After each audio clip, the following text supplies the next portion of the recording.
The stars had never looked so cold to Captain Elena Vasquez as she stood on the observation deck of the UES Retribution. 3 years had passed since the Zephyrian Concordat had declared humanity a developing species and placed them under what they called protective custody. 3 years since Earth's children had been scattered across a dozen prison worlds, told it was for their own good, for galactic peace. Elena's fingers traced the scar running down her left cheek, a souvenir from the peaceful intervention that had cost her everything. Her daughter Maria had been on Luna Colony when the Zephyrians arrived with their gleaming white ships and their condescending smiles. The colony was now designated as Educational Facility Omega-7, and no human had been permitted contact with the residents since the occupation began. The bridge comm crackled to life, interrupting her brooding. "Captain, we're receiving the final confirmation from the Titan shipyards. Admiral Chen's message is coming through now." Elena straightened her uniform and walked briskly to the command center. Around her, the massive dreadnought hummed with barely contained energy. The Retribution was humanity's answer to 3 years of being treated like unruly children by an alliance of alien species who believed they knew what was best for everyone. Admiral Chen's weathered face appeared on the main screen, his expression grim but determined. "All ships report ready, Elena. Operation Prometheus is a go. Remember, we're not just fighting for our freedom anymore. We're showing the galaxy what happens when you mistake human patience for weakness." Elena nodded, her jaw set. "Understood. Admiral, the Retribution and her escorts are standing by." As Chen's transmission ended, Elena turned to address her crew. These weren't professional soldiers, not all of them anyway. They were teachers, engineers, doctors, and farmers who had lost everything when the galaxy decided humanity needed to be managed. They were people who had spent 3 years planning this moment. "Attention all hands," Elena's voice carried across the ship's communication system. "Today, we reclaim our children. Today, we show the Concordat that humanity's greatest strength isn't our technology or our weapons. It's our refusal to accept injustice, no matter how it's dressed up." Lieutenant Commander Marcus Webb, her first officer, stepped beside her. His own story was written in the prosthetic arm that had replaced the one he'd lost defending Earth's orbital defense platforms. "Ma'am, long-range sensors are picking up the Zephyrian patrol fleet. 12 heavy cruisers, standard formation. They're maintaining position around Luna as expected." Elena studied the tactical display. The Zephyrians had grown complacent in their role as humanity's guardians. Their ships held position with textbook precision, but there was no urgency in their movements, no sign they expected anything more threatening than a supply convoy. "Commander Webb, signal the fleet. Begin approach vector Tango 7. All ships maintain comm silence until we reach the engagement zone." The Retribution and her escorts moved through the asteroid field that had once been humanity's first line of defense. Now it served as cover for the largest fleet humanity had ever assembled in secret.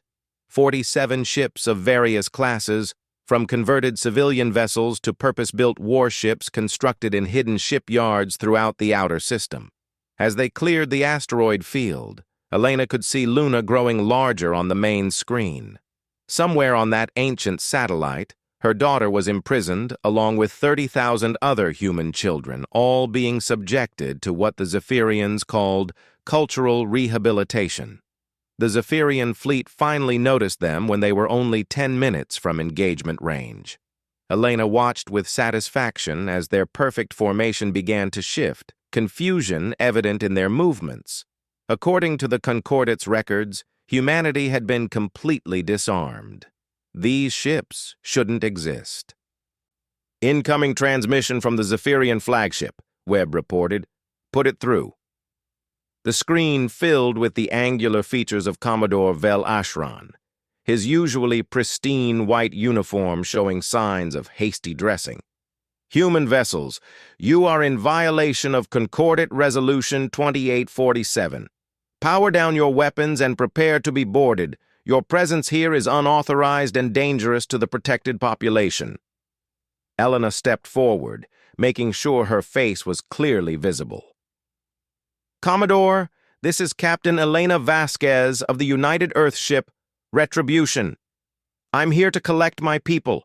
Stand down and allow us to proceed to Luna Colony, and no one needs to get hurt. Vel Ashran's expression shifted from confusion to condescension. Captain Vasquez, your emotional state is understandable, but you must see reason. The protection protocols exist for the safety of your species. Return to Earth immediately, and this incident will be overlooked. The only incident here, Commodore, is 3 years of imprisonment disguised as protection. You have 60 seconds to move your ships out of our way. The Zephyrian's laugh was like broken glass. Captain, you have 12 civilian ships against our battle fleet. Be sensible. Your weapons are primitive. Your tactics are decades behind current galactic standards. You cannot hope to succeed. Elena's smile was predatory. You know what your first mistake was, Commodore? You assumed we'd fight fair.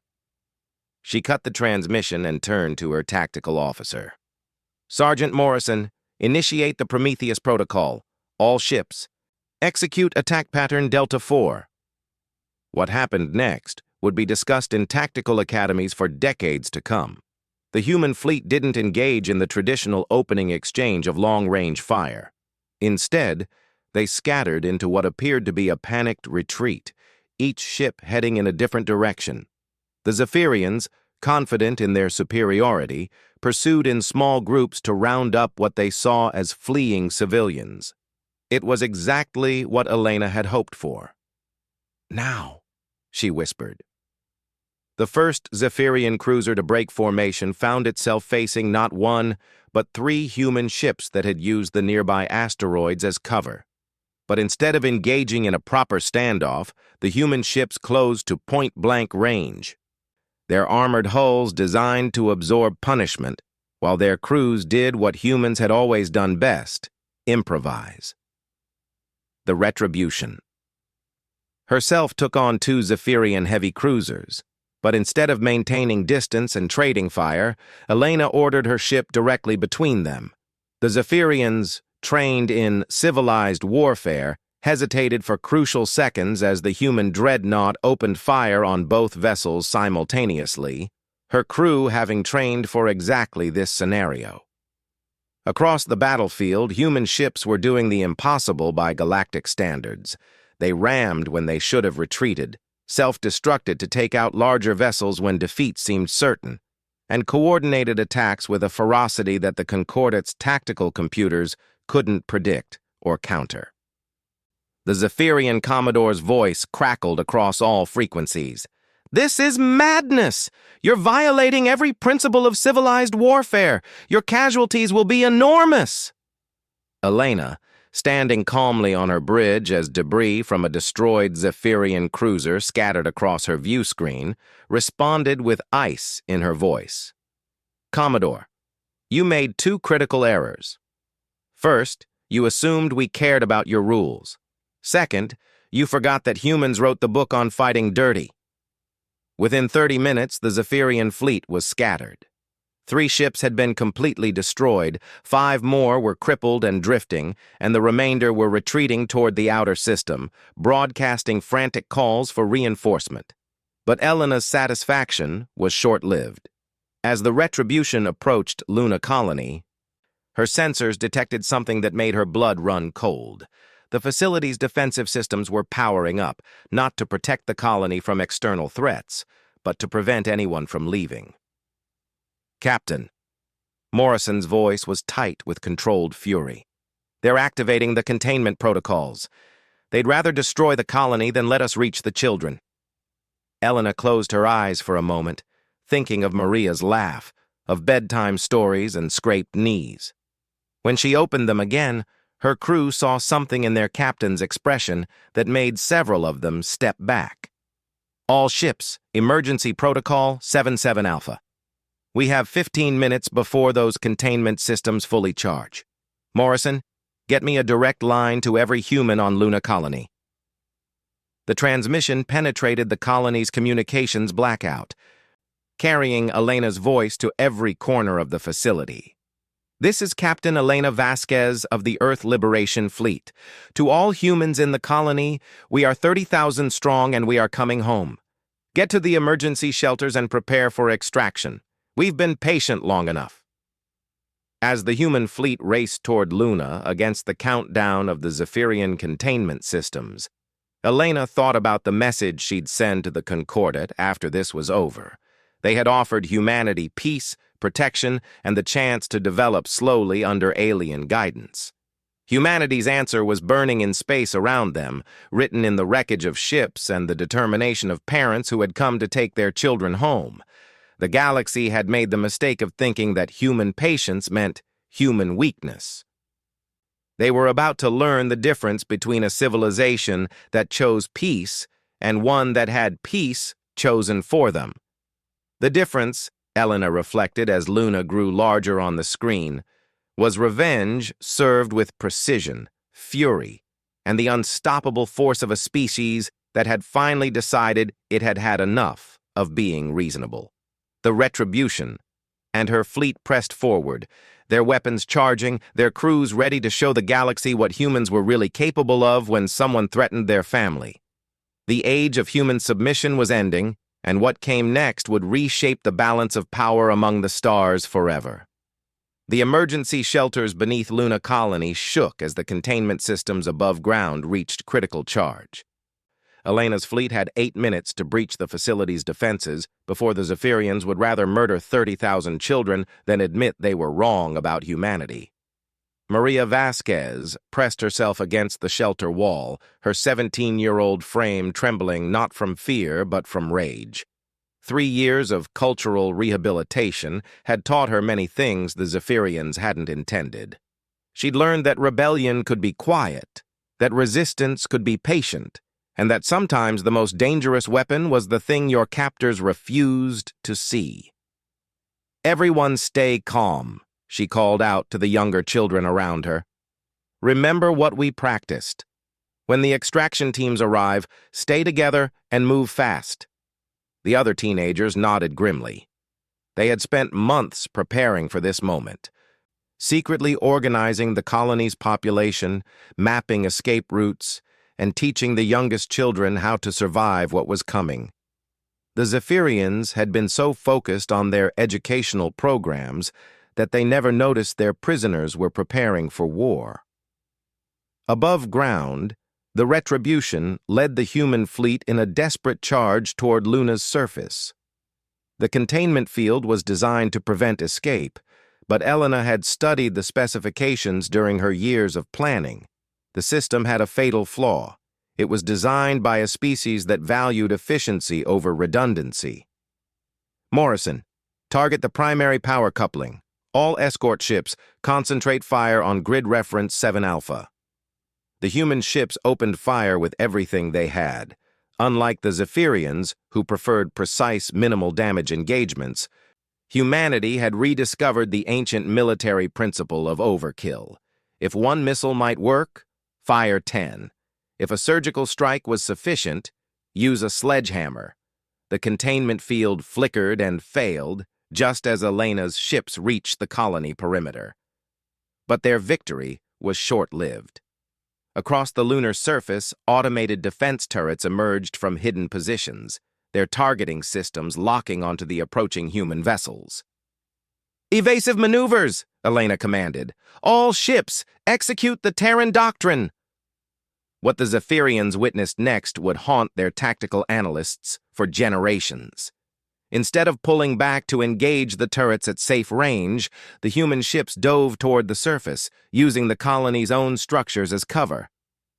They fought like their ancestors had in the streets of Stalingrad and the jungles of Vietnam, close, dirty, and with absolute disregard for conventional wisdom. The Retribution, scraped her hull against Luna's surface as she threaded between the colony's buildings, her point defense systems taking out turrets at ranges that made her crew's teeth rattle. Around her, smaller ships performed feats of piloting that violated every safety protocol in the Galactic Military Handbook. Commander Webb, monitoring the tactical display while gripping his console to stay upright, shouted over the noise, "Captain, we're getting live feeds from inside the colony. The prisoners are moving to extraction points." Elena's heart pounded as she watched the displays. After 3 years, she was finally going to see her daughter again. But the reunion would have to wait. Long-range sensors were picking up massive energy signatures at the edge of the system. "Ma'am?" Morrison called out, his face pale. The Zephyrian relief fleet just dropped out of hyperspace. 47 capital ships, including 3 dreadnoughts. ETA 14 minutes. Elena felt the weight of impossible mathematics. Her fleet had been built for this one mission, designed to hit hard and fast. They couldn't fight a prolonged engagement against a proper battle fleet. "All ships, accelerate extraction operations. We have 10 minutes to get our people and get out of here." On Luna's surface, the real heroes of the operation were emerging from the colony buildings. The human prisoners moved with the discipline of a military evacuation. But Elena could see the truth in their faces as the camera feeds captured them. These weren't the broken, rehabilitated humans the Zephyrians claimed to have created. They were her people, and they were angry. Maria led a group of children across the landing pad where human shuttles were touching down. She had grown up during the occupation, and Elena could see the steel in her daughter's eyes that hadn't been there 3 years ago. The girl who used to be afraid of thunderstorms was now organizing an evacuation under enemy fire. As the last shuttle lifted off from Luna Colony, Elena felt a moment of pure triumph. They had done it. 30,000 humans were free, and the Zephyrians' careful facade of benevolent protection had been shattered forever. But their escape route was rapidly closing. The relief fleet was accelerating toward them, and there was no way the human fleet could outrun Zephyrian dreadnoughts while protecting the evacuation shuttles. "Captain," Webb said quietly, "we need to make a decision. If we stay and fight, we might buy the shuttles enough time to escape, but—" Elena nodded grimly. She understood. The Retribution and her escorts could hold the line long enough for the evacuees to reach the outer system rendezvous point, but it would be a suicide mission. The tactical computer estimated their survival chances at less than 8%. She was about to give the order when her communications officer spoke up. "Ma'am, we're receiving a transmission from Earth. It's Admiral Chen, and he says it's urgent." Chen's face appeared on screen, but he wasn't speaking from his usual command center. Behind him, Elena could see stars moving past a viewport. "Elena, I hope you can hear this. Operation Prometheus was just the opening move. We've been very busy while you were rescuing our children." The tactical display suddenly lit up with new contacts. Ships were dropping out of hyperspace throughout the system, but these weren't Zephyrian vessels. They were human ships, more than Elena had ever imagined possible. "The Titan shipyards were a decoy," Chen continued. "While they were watching us build 47 ships, we were building 470. Every hidden facility in the outer system, every converted asteroid mining platform, every human with the skills to hold a wrench has been working toward this moment." Elena stared in amazement as the fleet revealed itself. Massive dreadnoughts that dwarfed her own ship, carrier vessels launching clouds of fighters, and support ships that had been disguised as civilian freighters for years. Humanity had been playing a much longer game than anyone realized. "The Zephyrians think they're coming to crush a rebellion," Chen said with a predatory smile. "Instead, they're walking into the largest military ambush in galactic history. Elena, get our children to safety. We'll handle the welcome party." The Zephyrian relief fleet suddenly found themselves outnumbered nearly 3-1 by ships that shouldn't exist. built with technology that officially wasn't in human hands, and crewed by a species that had spent 3 years planning their revenge. But what shocked the Zephyrians more than the size of the human fleet was its composition. These weren't just warships. Elena could see construction vessels, colony ships, mobile shipyards, and massive cargo haulers mixed in with the military vessels. This wasn't just a rescue mission or even a rebellion. It was a migration. The Zephyrian admiral's communication cut across all frequencies. "Human fleet, you are vastly outnumbered by our total forces. This system will be reinforced within hours. Surrender now and accept reasonable terms." Admiral Chen's response was broadcast on every frequency in the system. "Admiral Kethvaran, you seem to be confused. You're not reinforcing this system. You're trapped in it. And as for being outnumbered, you might want to check your sensors again." Elena watched in awe as the true scope of humanity's preparation became clear. The asteroid belt wasn't just providing cover, it was armed. Hidden weapons platforms that had been disguised as mining operations for years suddenly came online, their massive railguns targeting the Zephyrian fleet. Space stations that appeared to be civilian research facilities revealed themselves as military installations, launching fighter squadrons and missile barrages. But the most shocking revelation came when the Zephyrian sensors detected movement from Earth itself. The planet that was supposed to be helpless and disarmed was launching ships, not just a few vessels, but hundreds of them, rising from hidden bases and underground facilities. "Impossible," Admiral Kethvaran transmitted, his voice losing its confident authority. "Our monitoring stations would have detected such construction." Admiral Chen's laugh was cold and satisfied. "Your monitoring stations have been feeding you exactly what we wanted you to see for 3 years. Did you really think we'd just sit quietly while you stole our children?" Elena realized she was witnessing something unprecedented in galactic history. The Zephyrian Concordat had spent decades conquering or protecting species throughout the galaxy, always following the same pattern: isolate, disarm, educate, and control. They had never faced a species that used their own protection protocols against them. While the Zephyrians had been carefully monitoring known human industrial facilities, humanity had been building a shadow infrastructure throughout the solar system. Every disabled defense platform had been secretly upgraded. Every decommissioned ship had been rebuilt and hidden. Every cooperative human had been feeding intelligence back to the Resistance. The battle for Luna Colony had been a diversion. The real objective was to force the Zephyrians to commit their reserve fleet to the system, where humanity's true strength could surround and destroy them. As Elena's evacuation shuttles cleared the engagement zone, she watched the Zephyrian fleet's formation crumble under the coordinated assault. These weren't the desperate charges and improvised tactics of the colony rescue. This was precision warfare, executed by a species that had spent 3 years studying every Zephyrian tactical manual and designing counters to their strategies. The Zephyrians had made a fundamental error in their understanding of human nature. They had seen humanity's initial submission and assumed it was weakness. They had mistaken strategic patience for acceptance. They had never considered that a species capable of planning centuries ahead for space exploration might also be capable of planning years ahead for revolution. Maria's shuttle docked with the Retribution, just as the Zephyrian flagship's shields finally failed under the concentrated fire of 12 human dreadnoughts. Elena ran through the corridors of her ship, no longer the disciplined captain, but simply a mother who hadn't seen her daughter in 3 years.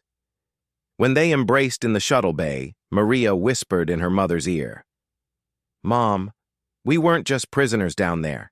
We were learning everything about them, their technology, their weaknesses, their plans for other species. We know how to beat them now." Elena held her daughter close and realized that humanity's revenge was just beginning. The rescue of Luna Colony had been about saving their children. The battle in the outer system had been about proving their military strength. But what came next would be about ensuring that no species would ever again mistake human cooperation for human surrender. The galaxy was about to learn that humanity's greatest strength had never been their technology or their tactics. It was their ability to adapt, to endure, and to turn their enemies' own weapons against them. The Zephyrian Concordat had created the perfect conditions for their own destruction, and humanity was ready to show them exactly what 3 years of peaceful development had really accomplished. 6 months after the liberation of Luna Colony, the Galactic Council chambers on Nexus Prime had never been so tense. Representatives from 47 species sat in uneasy silence as they waited for the human delegation to arrive. The ornate chamber, designed to showcase the peaceful cooperation of civilized species, now felt more like a courtroom where the accused were about to face their victims. Ambassador Sarah Chen walked through the massive doors with the confidence of someone who held all the cards.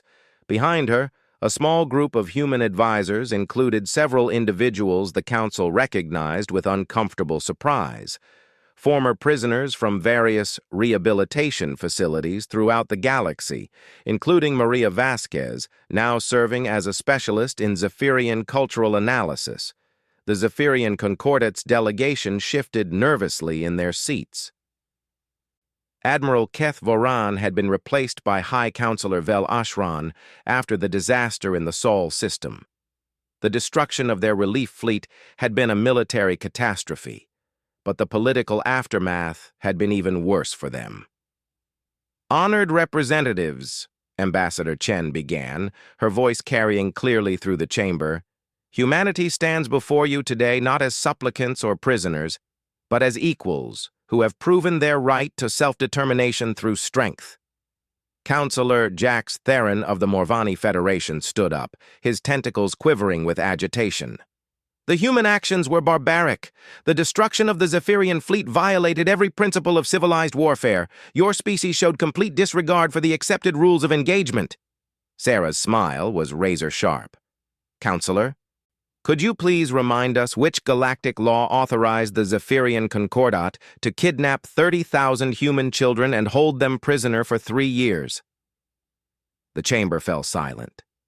Vel Ashran rose from his seat, his usually composed demeanor cracking.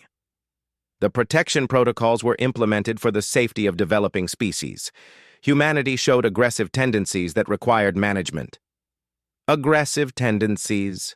Maria Vasquez spoke for the first time, her young voice cutting through the chamber like a blade. "You mean like defending our homes when you invaded them? Or perhaps you're referring to our aggressive tendency to want our families back?" She stood up, and Elena noted with pride that her daughter commanded the attention of beings who had ruled the galaxy for millennia. "High Counselor, I spent 3 years in your cultural rehabilitation program. Would you like me to share with the Council what that really involved?" Vel Ashran's expression shifted to panic.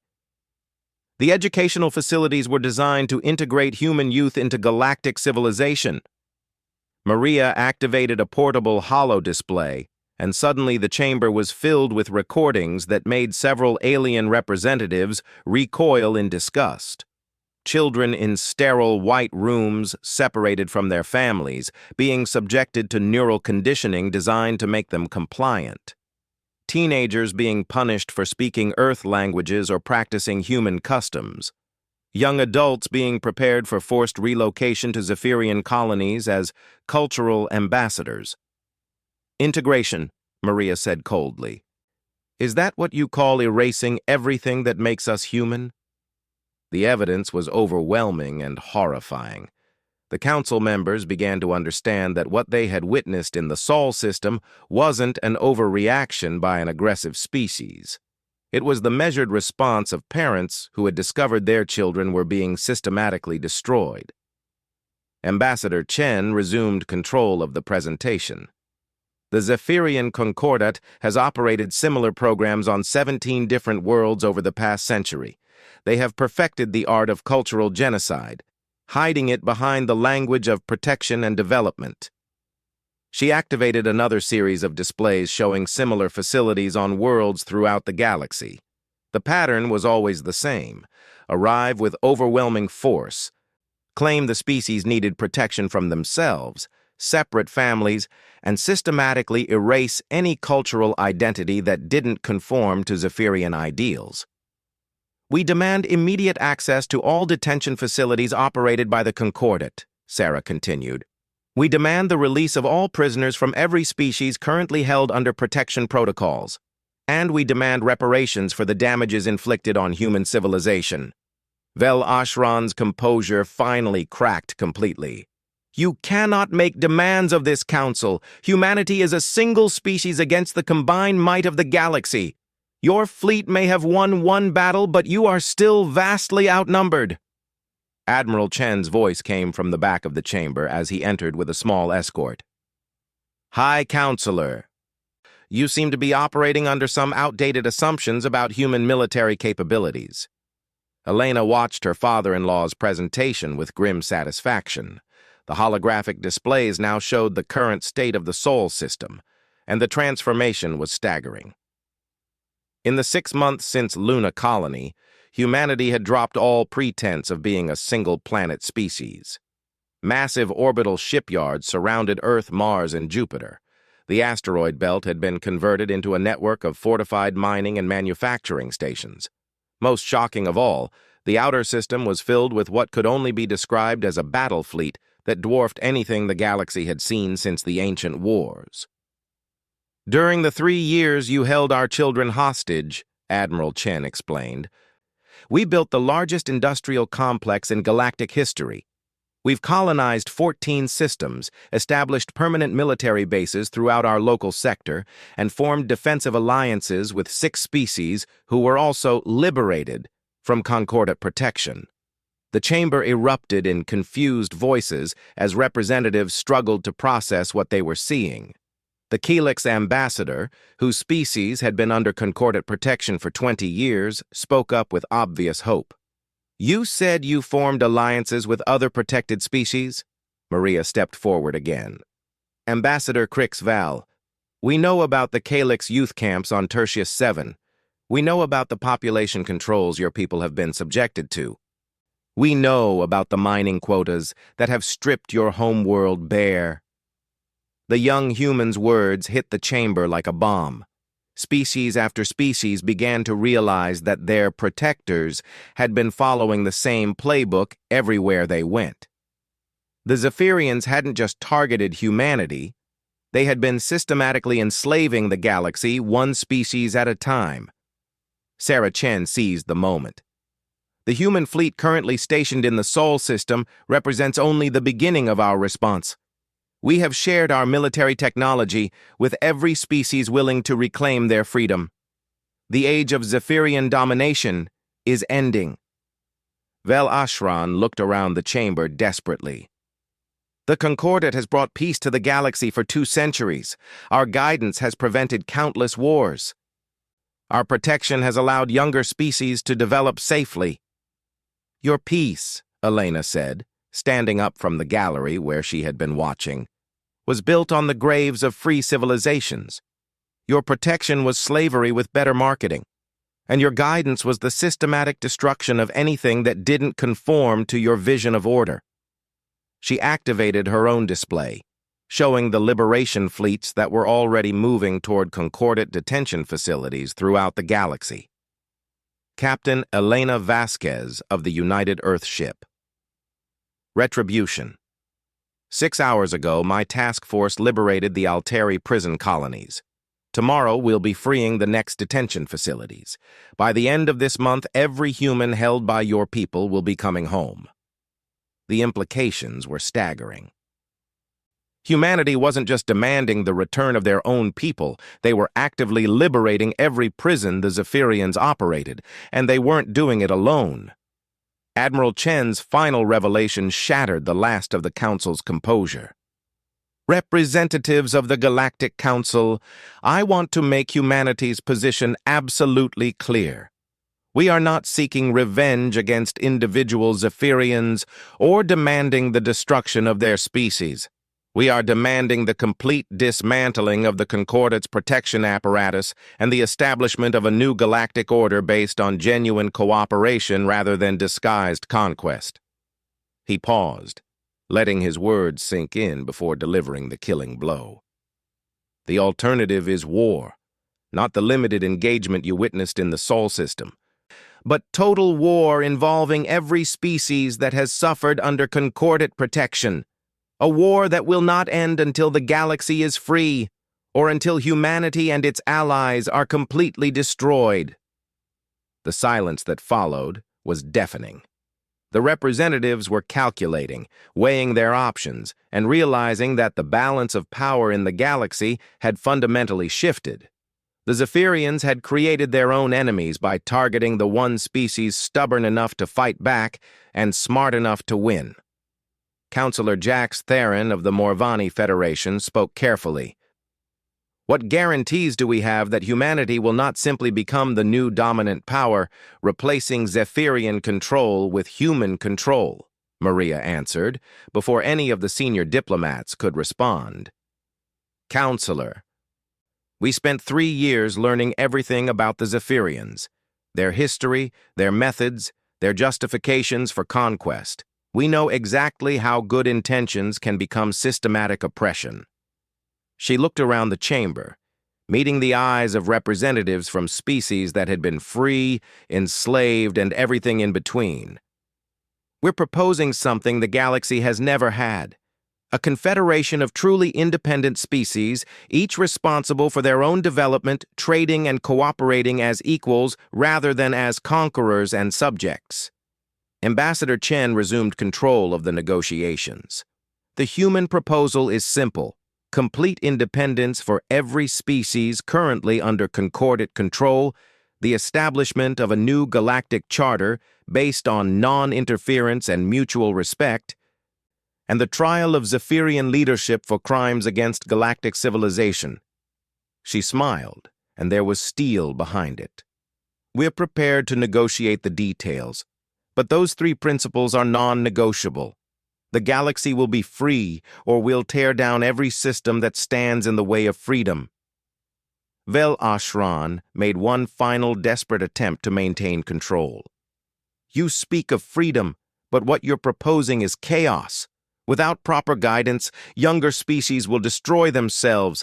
Without coordination, the galaxy will tear itself apart in wars." Elena stood up again, and this time her voice carried the weight of 3 years of suffering and 6 months of victory. "High Counselor, humanity has existed for thousands of years without your guidance. We've made mistakes, fought wars, and learned from both. But we've done it as free beings making our own choices." She looked directly at him, and he saw in her eyes the same determination that had driven the human fleet through impossible odds to save their children. "You're right that freedom is messy and dangerous, but slavery is worse even when you call it protection, even when you convince yourself it's for our own good." The vote, when it finally came, was not even close. Species after species voted to support the human proposal, many of them revealing for the first time the resentments they had harbored against Concordate control for decades. The Zephyrian Concordate found themselves isolated, facing not just human military might, but the combined anger of every civilization they had protected. As the council session ended and the representatives filed out to begin implementing the new galactic order, Elena and Maria walked together toward the human delegation's quarters. After 3 years of separation and 6 months of war, they finally had time to simply be a family again. "Mom," Maria said quietly, "do you think we did the right thing? Starting a galactic war to get our freedom?" Elena considered the question carefully. Outside the council chambers, she could see representatives from a dozen species making contact with human diplomats, eager to begin the process of building something new, something better. "Sweetheart, we didn't start this war. We ended it.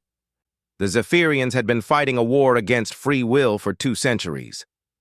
They just called it peace and convinced themselves they were the good guys." She put her arm around her daughter's shoulders. Sometimes the most important thing you can do is refuse to accept what everyone tells you is inevitable. The galaxy told us that Zephyrian control was permanent, that resistance was futile, that acceptance was wisdom. Maria smiled, the same expression Elena had seen when her daughter solved difficult problems as a child. And humanity's response was to build the largest fleet in galactic history and prove them wrong. Exactly. Because the one thing bullies never expect is that their victims might get tired of being reasonable. As they walked away from the council chambers, Elena reflected on what humanity had accomplished. They had rescued their children, freed their allies, and toppled an empire that had ruled the galaxy for 2 centuries. But more importantly, they had proven that even in a universe of advanced civilizations and ancient powers, the simple human refusal to accept injustice could still change everything. The stars above Nexus Prime had never looked so bright, and for the first time in 3 years, Elena believed that the future belonged to species brave enough to choose freedom over safety, struggle over submission, and the unknown dangers of liberty over the certain oppression of protection. Humanity had kept its promise. The galaxy was free.